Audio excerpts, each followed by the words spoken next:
the biggest reason for his longevity that you've seen, just from a quarterback standpoint? Avocado ice cream, isn't that what it is or something?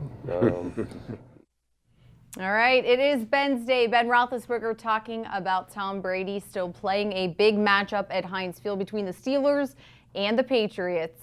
So we're going to get ready for it. The practice resuming here today at the UPMC Rooney Sports Complex. And joining me now is Craig Wolfely, who loves avocado ice cream and Ben's day, right?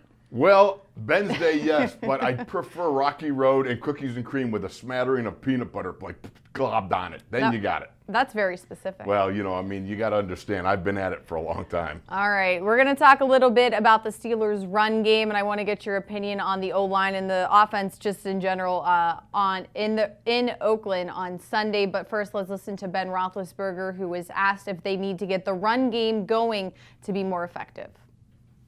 Well, one thing that you have to understand from the outside world, you look at a run and a pass. It's you know, to a lot of people, a run is when you hand the ball to the running back.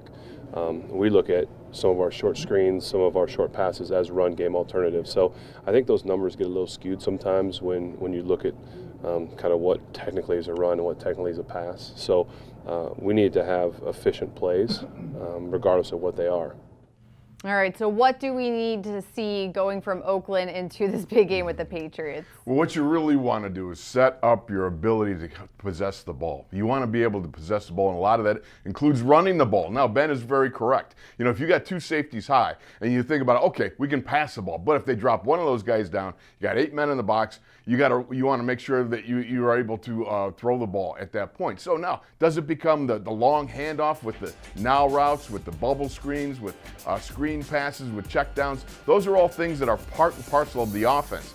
But just to take that ball and hand it to the belly of a back and have them gain 4 yards or more on first down, that's a win, and you need that as part of your arsenal going forward, I think, against New England. They're 20th against the rush. This is a team that I think the offensive line can come out and reestablish their ground game and get after it, and let's hope they can do it. I mean, I thought Jalen Samuels showed enough that he certainly understood.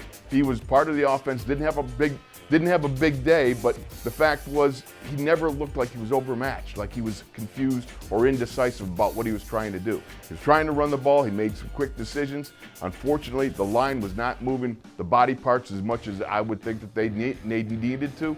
Because you love it as being an offensive lineman, like the legendary Joe Moore said, the best part of the job is moving guys against their will from A to B. That's a great part of the job. I think they need to get back to doing that more.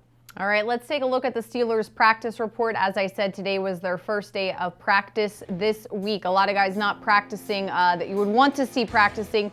Ben Roethlisberger told us this morning that he was going to be taking his normal Wednesday off due to the rib injury. But the bad news, James Conner did not practice, still dealing with that ankle contusion. Marcus Gilbert not out there. Mike Hilton, a new one to follow. He's dealing with a knee injury. Marquise Pouncey had coach's day off. And then Anthony Chickillo, who's been dealing with multiple ankle injuries this season, was limited today. So James Conner, the big one, at least that I'm circling, because hearing Coach yesterday during his press conference, they didn't rule him out. It seemed a little optimistic this week, but not practicing on Wednesday is not a good sign for me. That's exactly correct. You are correct there, Missy. We had him on a Monday night show. He does a show with me out at the Market District, Giant Eagle, where you know, it's a food fest. That's what I love about it. He comes out. So we're out there. And, yeah, you wouldn't think that would involve him, would you? But he comes out, and I watched. He didn't really limp at all. And I was just saying, how you feeling? He was just like, well, we're gonna find out. And so I had a lot of hopes and prayers going in today, and it's disappointing that he's not, because you certainly would like to see him be able to be a part of this offense, because to get back in his groove, to get back into that 100-yard rushing game, to be the 3-down back that the Steelers need, I really believe that this young man has got some great future ahead of him, but it would have been nice to get it done now, because you need him and you need all hands on deck. This is a big week. This is Patriots week, and it's time to get excited and get after it, and you have that chance at redemption, at reloading this Sunday. All right, Coach Tomlin also announcing during his press conference yesterday they would be holding tryouts at some point this week for place kicking, but that also included Chris Boswell. We had a chance to catch up with Boswell after practice today. Yeah, and I mean, it's an ongoing thing. I mean, obviously it's not an easy fix, or it would have been fixed already. It's just something you gotta, come to work every day and have the right attitude for it. a mechanical thing then? Get it figured out? Yeah, I mean, it's mechanical, it's mental, it's, you know, it's a mixture of everything. I mean, it's kind of, you just got to figure it out as you go and find something that works for you, and something that works for me won't be something that works for somebody else. So, I mean, it's just kind of, you know, figuring myself out and coming back from this. All right, Wolf, what do you make of this? This is just so unlike him from what we've seen the past few seasons. He went to the Pro Bowl last year, signs the big contract, and then missing 5 extra points and then 10 of 16 on field goals. It is extremely heartbreaking because you love this kid. I mean, everything about Chris Boswell is a guy who loves his job. He works hard at it. He's conscientious. He's just a good dude.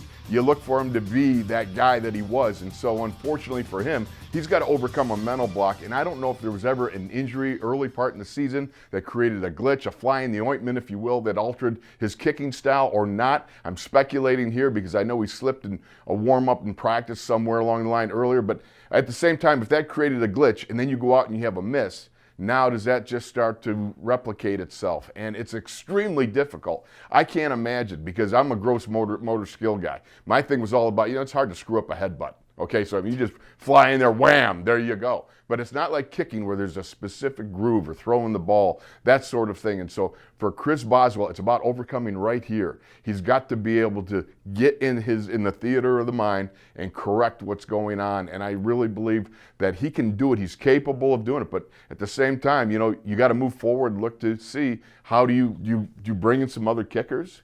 You know, you might bring in some other kickers, have a tryout like that. But I love what Mike Tomlin said. Chris Boswell will be part of the equation in figuring out who replaces or who stays. And I think for Chris, that's a great thing, because I do believe this kid is not done yet. I think he's got a lot more in him. All right, well, thanks so much for joining me today. We also want to mention the Steelers taking part in the Steelers Social Grants Program once again today after practice. Al Villanueva, David DeCastro, Marquise Pouncey, as you see there, presenting a check of $15,000 to the Veterans Place of Washington Boulevard from the Steelers organization and from the players helping local veterans do so much. So congratulations to that program. A big thanks to the players and the Steelers organization for continuing doing something great. It's nice to be able to report this week after week and sometimes multiple times during the week. We're going to take a quick break here on Steelers Live. When we return, Mike Prisuta joins me with his perspective for Patriots Week.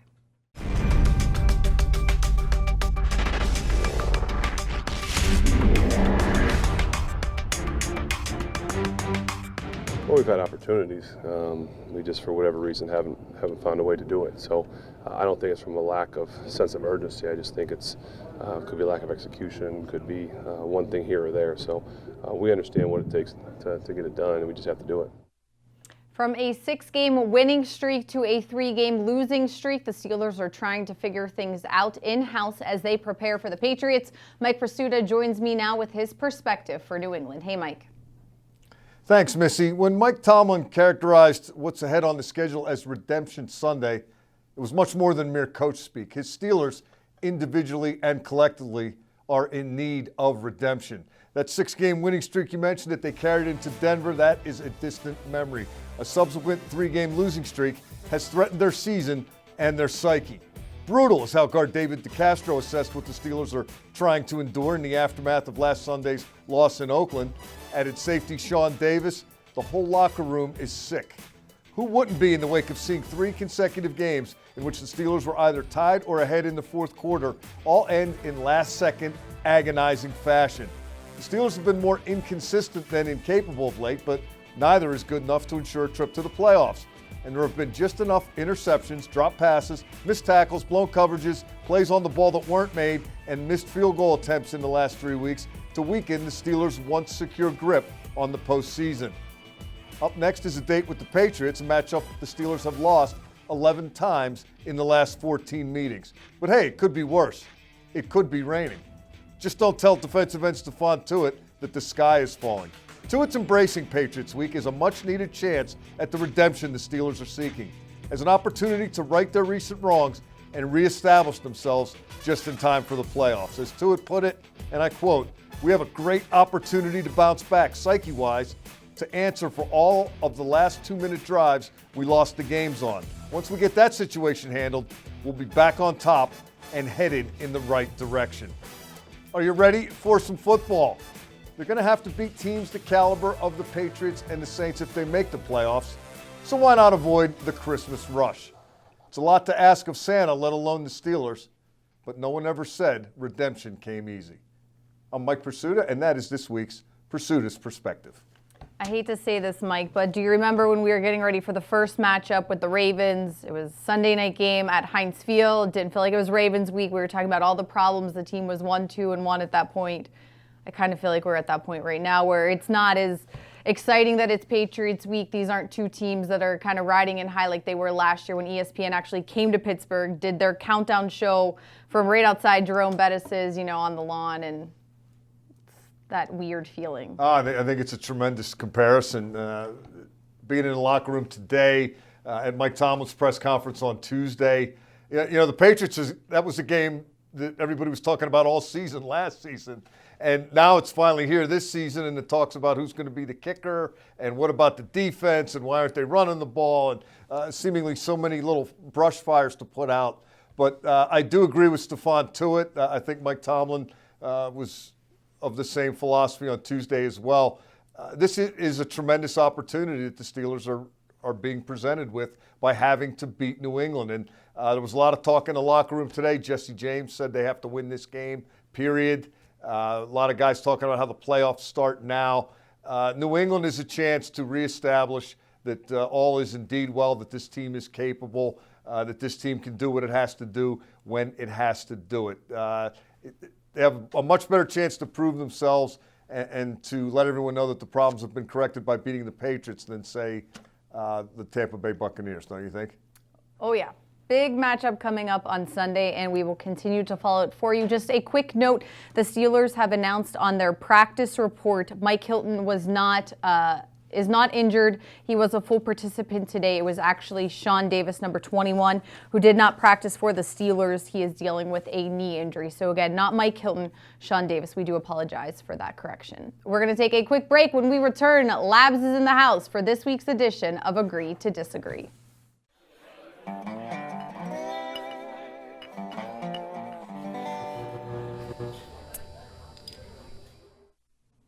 All right, it is my favorite time of the week. It is Agree to Disagree, the show with the motto. I'm right. He's wrong. I still hate that bell. All right. There it is. By the way, it's a very nice jacket you have on today, All right, Missi. Prisuta, let's save it to the end, okay? You're not getting brownie points. Statement number one. I think some points should come off for that. Job one is containing Gronk. Labs, you can go first. I'm going to disagree. I've been beating this drum all year. I'm not going to change now.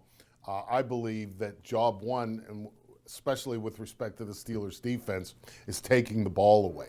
I mean, for example, Gronk could have 6 catches for 60 yards on a possession, and if it ends with an interception or a fumble recovery, all of those stats don't mean anything. And so I understand, however, that the Steelers have had a glaring inability to do that, just as they've had a glaring inability to cover Gronkowski in these last several matchups. And so I'm not suggesting that one is more easily accomplished than the other. But if I had to choose which I would rather have takeaways than zeros across the board for Gronkowski. All right, Prisuta. I'll disagree with him and agree with the statement. And by the way, when I said that was a nice jacket, I meant that in a very Boris and Natasha kind of way. Let's go. Moose and squirrel. Let's go. You're wasting time. This won't take long. Rob Gronkowski's played the Steelers 6 times. He's got 8 touchdown receptions. 2 times, he has had 3 touchdown receptions in a game against the Steelers. Troy Polamalu couldn't cover this guy. They got to figure something out. I guess you could argue and technically say that Tom Brady is job one because he's really job one in every Patriots game. But he's going to throw it to Rob Gronkowski, and Rob Gronkowski's going to find the end zone. That, at least, has been, as the Steelers-Patriots games have played out most of the time, the last 6 times. So they got to find a way to deal with that. I don't know that they have that club in their bag other than to play ball control on offense and keep the Patriots off the field. If I see Rob Gronkowski on Sunday night, I'm hoping it's at free safety. Anything else might be problematic. All right, statement number 2. 2 wins gets it done. Pursuta, you're up first. And now it's time for something really important. 2 wins definitely gets That it was done. Rocky. I have to agree with the statement Where's because of Bowie? the way it's worded, but the point I want to make is I think 1 win can get it done. I'm not convinced the Ravens get through Tampa Bay at the Chargers and Cleveland at home with more than 1 win. And if the Steelers just keep pace with the Ravens the rest of the way, the Steelers end up ahead of the Ravens the rest of the way, based on that Baltimore schedule I just detailed. And by the way, Cleveland at times is playing some very good football. Not so much in Houston, but the Browns are volatile right now. We all saw what the Chargers have, and they're going to be hosting the Ravens on a short week. So, yeah, I think 2 wins definitely gets it done. The more up in the air aspect of that is where might those 2 wins be gleaned. Okay, I'm going to agree with the statement and agree with Mike. I am also not really sold on the Ravens. I know that they went through a nice little stretch where they won a bunch of games, but so did the Steelers. And Hey, they almost beat the Chiefs. and what do they call it when you almost beat a team? Losing, exactly. And so, I still don't know, that the Ravens have totally figured out what they want to do at quarterback. And I think that as more video gets around the league on Lamar Jackson, he's going to find himself in more situations that are increasingly difficult for the rookie. And here's another thing. I mean, the Browns have played the Ravens tough even before they have been on this little bit of a winning streak / rebuilding program that actually seems to be working. So I don't know that the Ravens can win more than one of those last 3 games. Again, I'm going to agree with Mike. And then I hate to say this too, I also agree with him. I'm not absolutely sure where the Steelers are going to get their 2 wins either. All right, very nice on time today, IF. So kudos to both of you for that. Since you agreed on statement 2, I have to go back to the first statement. And unfortunately, I agree with Pursuta. I have nightmares of Gronk occasionally. So Pursuta is the winner today. Sorry, Labs. Again, thank you for being good and Hope we see him at free listening safety. on your time. Yeah, me too. That is going to do it for Agree Sure, to let's go watch Disagree the next and for episode of Rocky Steelers and Live. Bullwinkle. Thanks so much for joining us. Have a great night, everybody.